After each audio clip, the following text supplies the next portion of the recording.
Oh shit. Okay.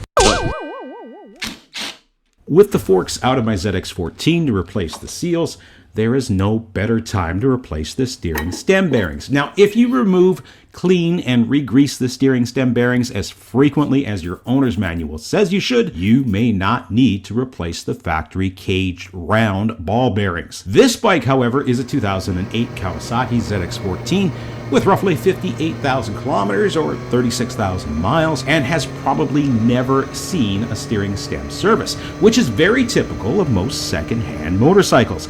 I'm also going to explain why upgrading your motorcycle's bearings from round ball bearings to tapered roller bearings is a good idea, regardless of how old your motorcycle is. Servicing the steering stem bearings can be time-consuming, but if you do this work yourself, not only will you save hundreds of dollars, it will give you the peace of mind that the job was done right. So the next time that you hit the throttle to pass a semi-trailer or two on a sweeping bend, you can do so confidently. I will also be aligning the front forks on installation to ensure the bike tracks properly and does not suffer from any adverse countersteer effect at high speed or over bumps. So watch to the end of the video for that important procedure to learn how to do it yourself today on Rod Rides and Wrenches.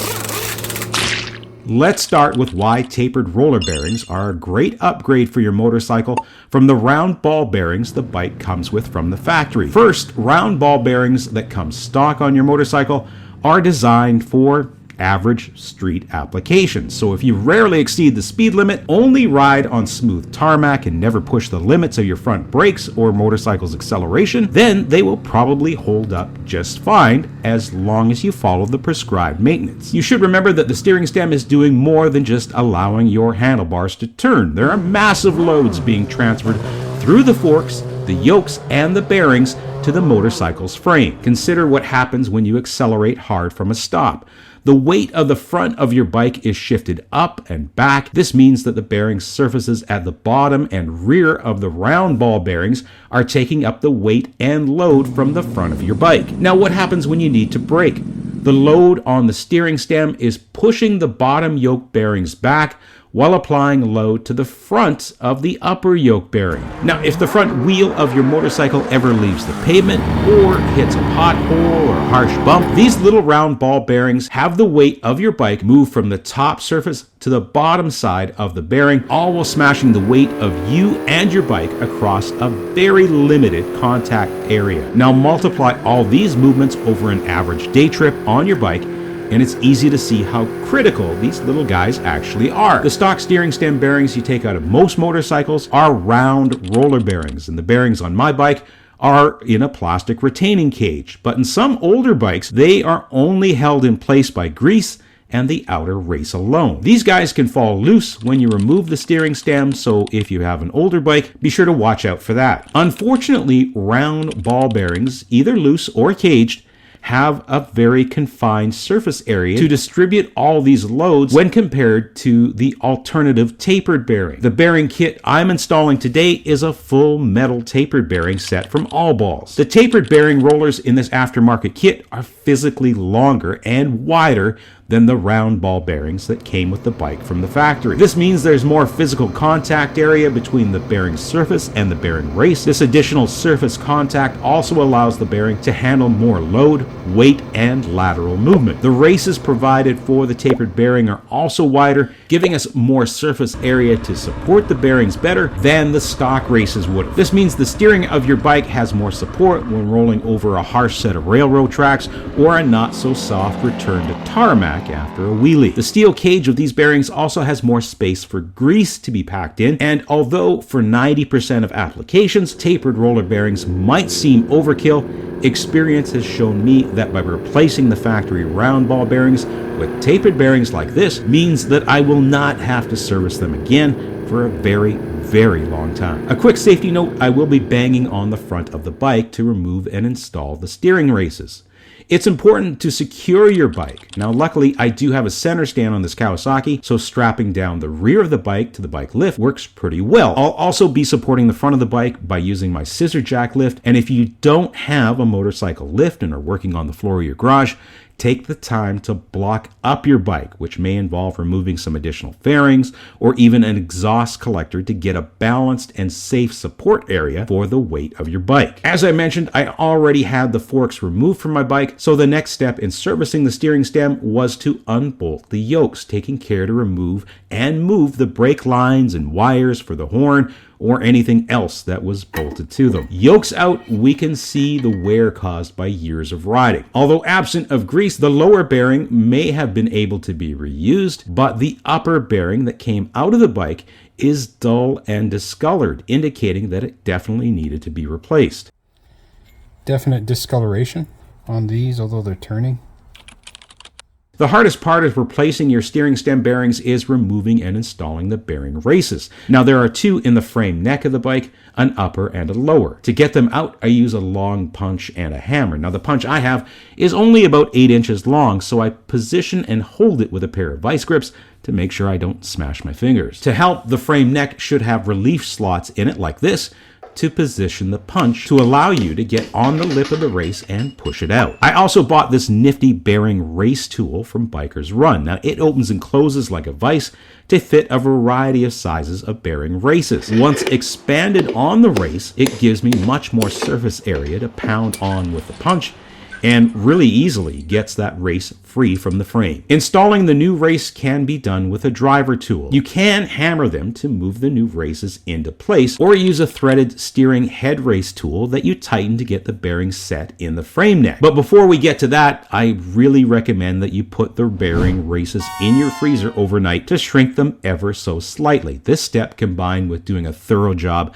of cleaning up the frame and applying just a little bit of light grease, will help get the races set in place. Now today, unfortunately, I don't have one of those threaded bearing race tools, so I'm using some 3/4 inch ready rod and a couple of big washers and some oversized impact sockets that match the size of the races that I'm installing. This redneck setup may take a little more time to get the races set, but it did get the job done cheap at less than $20. And I'll eventually grab one of those tools that cost well over $100 or $200. But for the 1 or 2 steering stem bearings I do a year, this ready rod worked pretty darn well, and I really have no complaints. The second most difficult part of the job is to remove the old collar race from the steering stem and set the new lower inner bearing race onto that steering stem. This bearing race is pressed onto the steering stem, so to remove it, it takes a little bit of effort. And I like to use a bladed metal chisel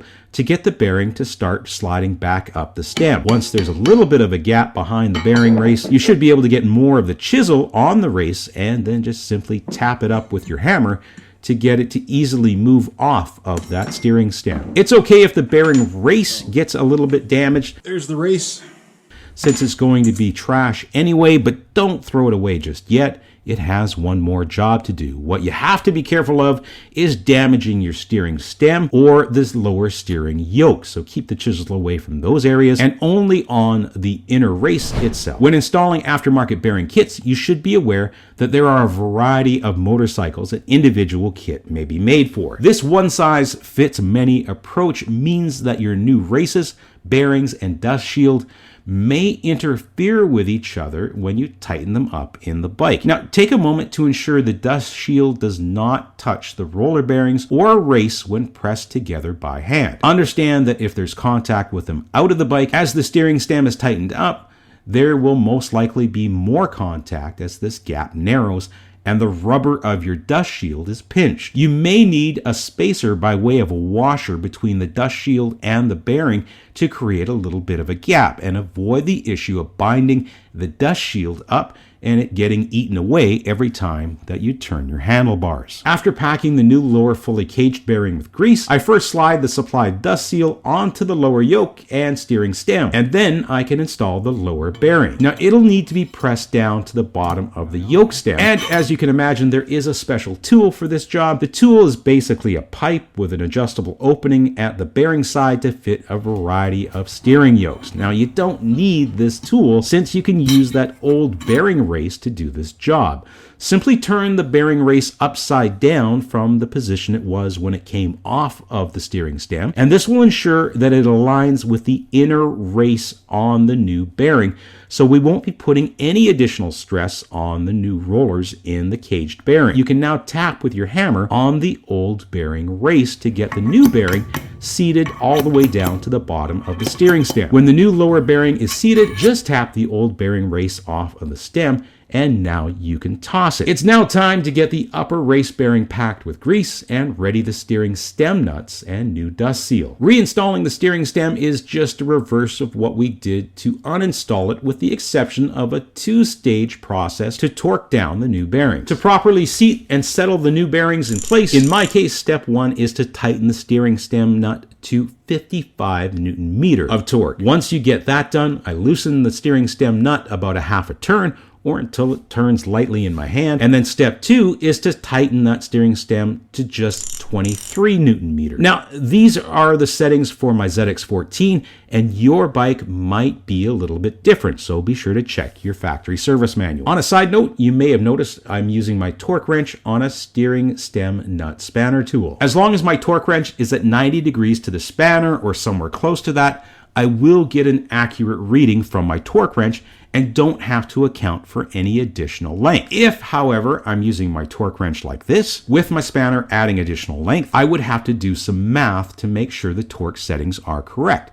Now, I have a link in the description to a great video from the Torque Test channel that takes the time to explain the nuances of using your torque wrench properly when using extensions. And I think that anybody who's operating a torque wrench would certainly benefit from watching that video. With the bearings now torqued, the stem bolt lock washer and locking nut can be installed. This locking nut just gets snugged up to the steering stem nut until it's aligned, and then you can bend the tangs of the locking washer into the slots on the steering stem nuts. The top yoke can now be installed and the steering stem head nut torqued, in my case to 78 Newton meter or 58 pound-feet. Be sure to check your own motorcycle service manual for its specific torque value. Now, I am torquing up the steering stem head nut here to the proper value to make sure I have the front forks seated properly in the bike, but I will be loosening it and retorquing it when I align the front forks in a few minutes. The first step in getting a good front end alignment on your motorcycle is to ensure the forks are properly adjusted in the steering yokes or triple trees. You may want to raise or lower the forks in your yokes to change steering geometry at this time, anywhere from half a centimeter or about a quarter of an inch to a full centimeter or 3/4 of an inch. Now, all this depends on your bike and how aggressively you ride. Raising the forks in the yokes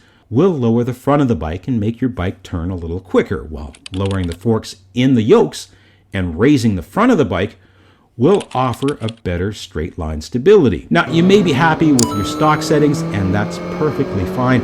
It's just an opportunity to make an adjustment if you wanted to. What is important is that you use a caliper or some other precise measurement tool to get the height of your forks even on both sides. Until I get the forks aligned, I'm only tightening and torquing to spec the upper fork yoke pinch bolts, and then the handlebars can be installed since these don't need to be loosened or adjusted later. I can then reinstall the front wheel and brakes, but I'm only getting these about a little better than hand tight. One final note is the front fender. Now, I'm leaving the front fender off the fork since it is the least precise item on the front of the bike, and it should not be installed until after everything is torqued down following alignment. So to recap, the upper yoke fork pinch bolts are tightened and torqued to spec to hold our forks in place. The lower yoke fork pinch bolts are loose, as well as the wheel axle nut and the front brake caliper bolts. I'm also now going to slack off the steering stem nut that holds the upper yoke in place. If you remember, I tightened and torqued this one down earlier, but I also need to point out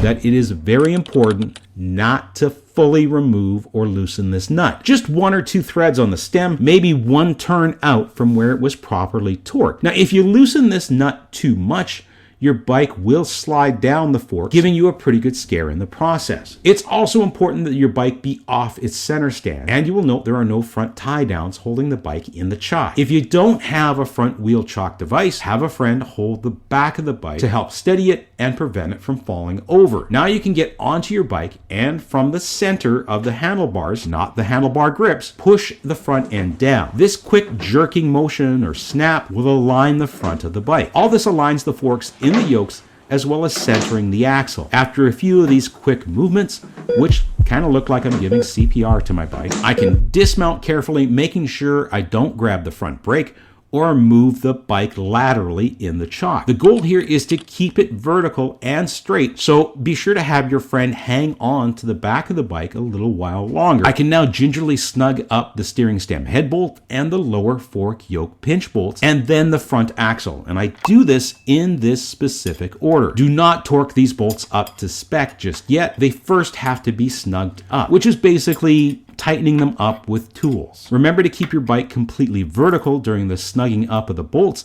so that means it's not on its side or center stand. Your friend should be holding it from the back. Until you finish snugging up the steering stem, lower fork yoke pinch bolts, and the axle. After that's done, you can move the bike back onto the side or center stand. Next, I'm going to torque up the bolts to spec in the same order as before. That's starting with the steering stem head nut, the lower yoke pinch bolts, and then the front axle. Until now, we have left the front brake caliper bolts alone and loose, but the calipers were installed on the forks and the wheel rotor. To properly seat the front calipers, I like to elevate the front of the bike. This is easily done with a center stand, or you can use a scissor lift or some other blocking, as long as you make sure there's no way for your bike to fall over with only one wheel touching the pavement. With the front wheel in the air and able to turn freely, no binding or dragging of the brakes, I lock the front wheel brake up by squeezing the front brake lever, and I now hold the front brake on. To do this, I'm using a couple of cable ties